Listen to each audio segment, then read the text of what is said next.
자연이든 인공이든 임신은 쉬운 일이 아니다. 인공수정과 호르몬에 대해서 호르몬이나 기타 질병 때문에 임신이 잘 되지 않는다면 인공호르몬 투여가 그 해결책이 될 수 있다. 원인으로서 난자나 정자 또는 둘 다를 지원할 수 있다. 자궁내 인공수정의 경우에 정자를 곧바로 자궁에 주입하기 때문에 벌써 첫 번째 허들이 제거된 상태이다. 이때 호르몬 지식이 도움이 된다. 예를 들어서 혈액 내의 항체 형성 호르몬 증가량을 측정하여서 정확한 시기를 확정할 수 있다. 사전에 인공 호르몬을 사용해서 난소 자극 호르몬 생산을 촉진하거나 직접 주입하는 방식으로 난임 치료를 지원할 수도 있다. 최초의 시험하기에 대한 이야기도 있고, 이 방법은 놀라운 기술의 성취이긴 하지만 효과가 있으려면 인공 호르몬을 제대로 잘 주입을 해야 된다. 호르몬은 강력한 전달 물질이므로 이런 시술의 위험이 아예 없지는 않다. 그러므로 자연이든 인공이든 임신하려면 많은 주의가 필요하다 했고, 태아의 성별에 따른 변화, 항밀러간 호르몬이라.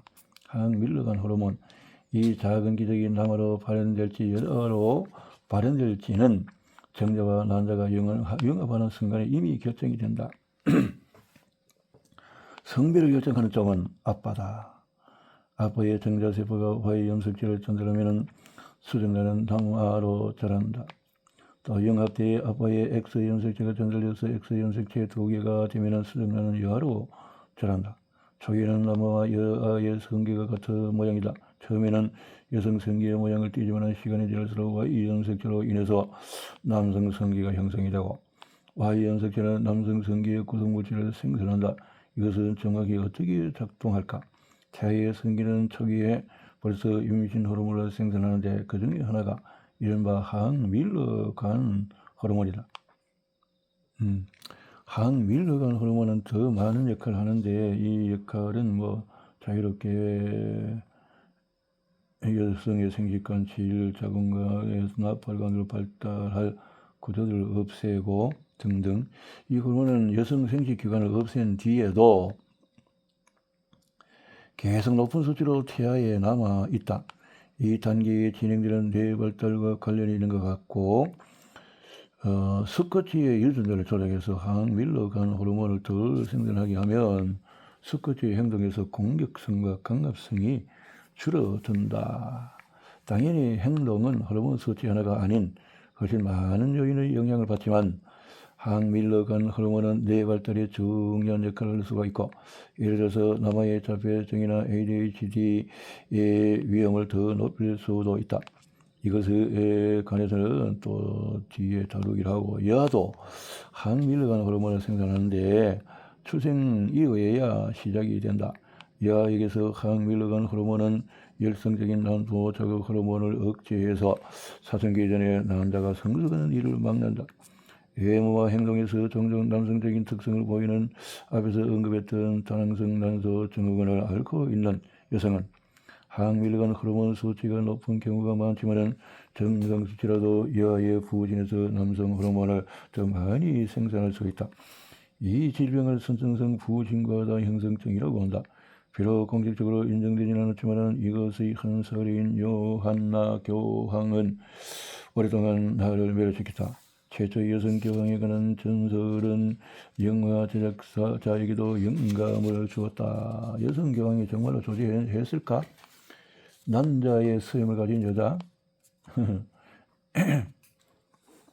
1990년대 중반 나는 중학생 때 로마로 수학 여행을 갔었다. 지금도 그때 기억이 생생한데 우리는 콜로세움 근처에 비아 데이 산티카도르 등등 거리에서 만나는 모퉁이에 설치된 1000년이 넘는 거리 재단으로 안내되었다.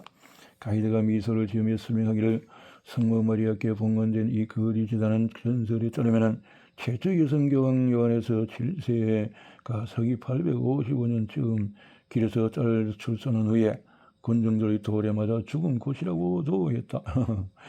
왜 그랬을까? 이 놀라운 이야기는 1262년 1년 장드마이어가 처음 기록했고 1277년에 도미니크의 수도자 트로파우가 교황과 황제 연대기에 기록하면서 더욱 유명해졌다. 855년 교황 레오 4세가 사망한 후에 그의 후계자는 젊고 유능한 성직자였다고 전해졌는데 그는 훗날 남정한 여성으로 밝혀졌다. 요한에서 주서는 신당나귀를 타고 교황 서임식 행렬을 위해서 성 베드로 성당에서 라테라노 성당으로 가던 중에서 성 클레멘테 성당 근처에서 딸을 낳았다. 그것의 근정은 교황이 여성이었다는 사실에 너무나 충격을 받아서 현재 거리 재단이 있는 바로 그 자리에서 산모와 딸에게 돌을 던졌다. 이 사건이 실제로 있었든 아니든 이 거리 재단 외에도 여 교황 이야기를 좀 더 진지하게 받아들여야 할 이유가 두 가지가 더 있다. 첫째로 신라 대성당에는 중세시대 모든 교황의 동상이 있다. 1600년까지 요한에서 7세의 형상도 거기에 있었다. 이 형상은 나중에 자취를 감추었는데 결국 이 이야기가 완전히 허구는 아님을 암시하는 것이 아닐까? 둘째로 나는 라테나노 대성당에서 라틴어 선생님께 처음으로 그러니까 자변기에 대해서 들었다. 중세 시대부터 모든 교황 후보자는 취임 전에 이 자변기에 앉아서 추기경 중에서 한 명에게 고환이 있는지를 확인받았다. 새 교황이 정말로 남자인 게 확인되면 추기경이 그래서 선포를 하고 이것을 그에게 고환이 있고 잘 달려있다는 뜻으로 그러면 다른 추기경들은 그래서 막 합의하고 이렇게 우리 교황은 남성이다라고 이렇게 외쳤다. 라테나노 대성당에 그 자변기가 남아있지는 않지만 루브르 박물관과 로마 바티칸 박물관의 가면의 방에서 자변기를 볼 수가 있다. 어째서 여교황 요한나 이후에 교황 후보자들이 취임 전에 철저한 신체 검사를 받아야 했는지 그것이 알 것 같다는 거죠. 그 사실이라면 오래전부터 이런 참 젠더의 문제 등등등등이 그 당시에도 제기되었겠네요. 교황 요한에서 7세 또한 여교황 요한나가 실제로 남자처럼 생겼다면 요한나는 아마 부신생식기 증후군을 알았을 터이다. 부신생식기 증후군은 부신이 테스토스테론을 과다하게 생산하고 그 결과로 신체가 남성성을 띠게 된다. 예를 들어서 야의 성기 모양이 모호하고 수염이 자라는 등 남성적인 특성이 나타난다. 인구의 약 3%가 가벼운 부신생식기 증후군을 앓는다. 유전학자 한서 덕분에 네덜란드에서 이 질병이 볼금치 체혈로 출생 직후에 바로 발견되고 부신호르몬 보충제로 치료할 수가 있다. 여교황 요한의 모습을 명확히 보여주는 그림은 찾을 수가 없지만 1631년에 그린 그림에서 어렴풋이 알 수가 있다. 짐작할 수 있다. 나폴리 출신의 막델라 벤투라라는 수염난 여아이가 아들에게 젖을 먹이고 남편과 함께 있는 그런 포즈, 모습 등등 이런 것이 실화일 확률이 높다. 그래서 남편 옆에서 아들에게 젖을 먹이고 있는 막델라 벤투라 모습은 남자인데 남편인지 1631년의 내용이네요. 엄마의 식욕이 왕성하면 남자아이라고? 임신 중에서 몸의 변화? 임신 13주부터 초음파 검사로 태아의 성별을 95% 확률로 판별할 수가 있는데 몇몇 인기 블로그는 아이의 성별을 예측하는 온갖 방법을 알려주는데 어디에서 힌트를 얻을 수 있을까? 맞다. 짐작한 대로도 호르몬의 효과다. 특히 임신 호르몬인 HCG 이 호르몬은 정조와 남자가 만나서 임신이 되었다는 소식을 알릴 뿐 아니라 농도 차이를 근거로 성별 정보까지 제공한다. 이하라면 엄마의 혈액 내에서 HCG 수치가 증가하고 이러면은 임신 3주차부터 출생을 쓰고 있다. HCG와 에스트로겐의 농도가 높을수록 뇌와 기억력 그리고 신체도 바뀐다. 이 상태는 종종 2년이 지나야 원래 상태로 돌아오는데 에스트로겐이 2년 동안 엄마의 몸을 빠르게 순환할 때 어떤 일이 일어나고 이것은 엄마의 행동과 기분에 어떤 영향을 미치는지 일반적으로 잘 알려져 있다. 많은 여성이 임신성 치매를 남몰래 앓고 체중이 급격히 불어난 것을 불평한다. 또한 임신 기간에 미각 문제를 겪는 일도 있다. 가장 좋아하던 음식이 갑자기 맛이 없어지고 대부분 초기 3개월 동안에 쓴맛을 싫어하고 남은 6개월 동안에는 짜고 신 음식이 먹고 싶어진다. 여기는 어떤 장점이 있을까? 분명히 좋은 필수 영양소가 함유된 음식을 본능적으로 먹게 하는 진화적인 적응 메커니즘이 작동한 것일 것이다.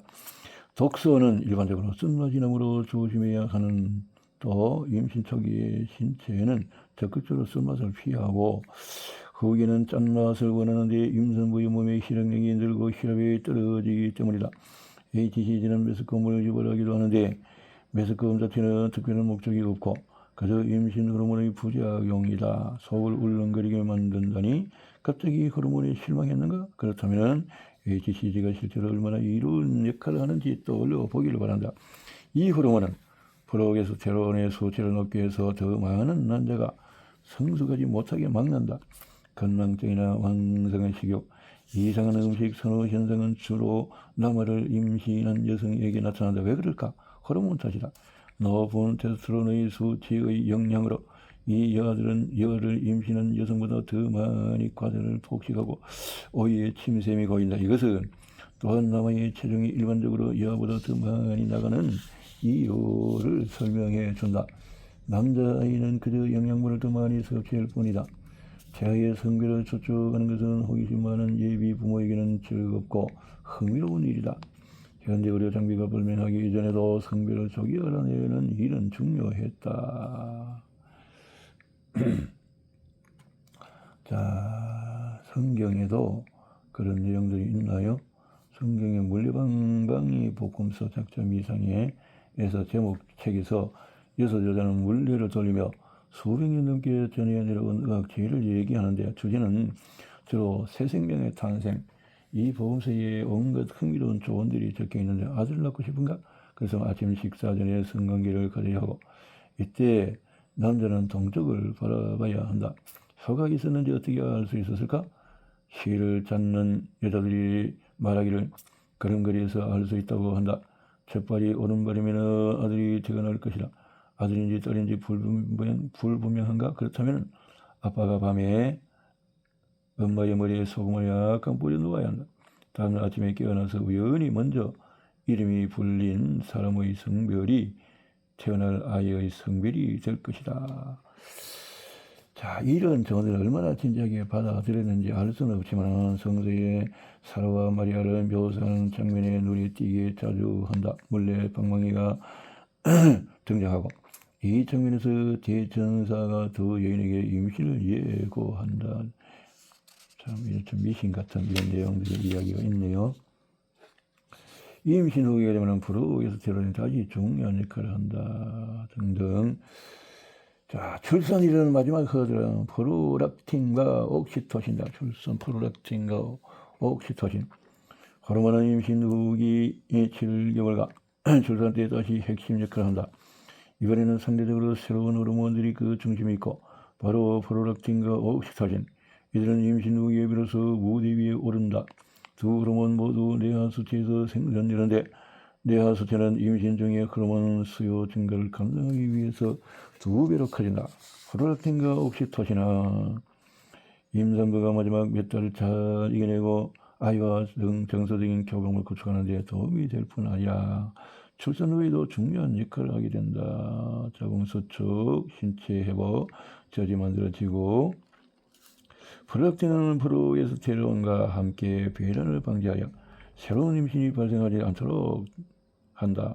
자제를 생산하는 기능에서 이름을 얻은 이 호르몬은 무엇보다도 심리적인 안정을 주고 이것은 전체 과정에서 매우 필요한 일이다. 프롤락틴은 임신 후의 힘겨운 마지막 몇 달을 이겨내는 데 필수이다. 출산 때는 프롤락틴 농도가 최대 20%까지 증가하는데 그래야 분만의 속도가 붙고 엄마와 아이의 유대 관계가 미리 끈끈해진다. 그러나 프롤락틴 수치가 출산 때만 높아지는 것이 아니다. 예를 들어서 종양 같은 다른 원인으로 뇌하 수치가 커진 경우에도 다량의 프롤락틴이 혈류로 유입된다. 4개 진료를 받은 한 여성 환자는 임신하지 않았는데도 주이 나왔다. 영국의 첫 번째 여왕도 분명히 이 병을 앓았을 터이다. 블라디미르 메일이라고 알려진 메일의 일세는 임신 징후들이 나타나자 내내 기록하였다고 한다. 배가 불러갖고 주이 나왔지만 그녀는 아이를 출산하지는 않았다.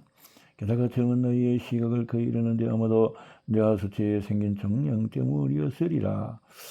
호르몬이 세계에서 얼마나 큰 영향을 미칠 수 있는지 보여주는 슬픈 예이다. 메리가 아이를 낳지 않았기 때문에 저도 왕자는 종말을 맞았고, 윈저 가문이 이후에 몇 세기 동안 왕위를 이어받아 오늘날의 찰스 왕까지 유지되고 있다. 간단히 말해 임신하지 않은 상태에서도 뇌하수체는 프롤락틴을 지나치게 많이 생산할 수가 있다. 약물로도 이 과정을 자극할 수 있고, 어떤 여성에게는 이것은 귀찮은 부작용이지만 여러 여성에게는 아이를 출산하지 않고도 모유 수유를 할 수 있으므로 축복이다. 프롤락틴 신호가 그렇게까지 강력해지기도 한다. 옥시토신은 주로 진통이 시작되면 분비되고, 출산 후에 아기의 울음소리를 들으면 엄마의 유방에 젖이 돌게 만들고, 옥시토신은 종종 포옹 호르몬이라고도 불린다. 여성분이나 남성이 역시 최소 30분 이상 신체 접촉을 하거나 눈맞춤을 하면 옥시토신이 만들어진다. 부부, 가족, 친구, 자녀 등 사랑하는 사람과 포옹해도 이 호르몬이 분비된다. 더 흥미로운 점은 옥시토신이 부족한 아이들의 경우에 자폐증과 유사한 행동을 보인다는 것이다. 실제로 옥시토신을 이용해서 자폐인의 사회성을 높일 수 있음이 입증이 되었다. 작품으로 돌아가보자. 옥시토신 덕분에 엄마와 아이 사이에서 정서적인 유대가 형성이 된다. 옥시토신이 이렇게 중요한 호르몬이다 라는 거죠.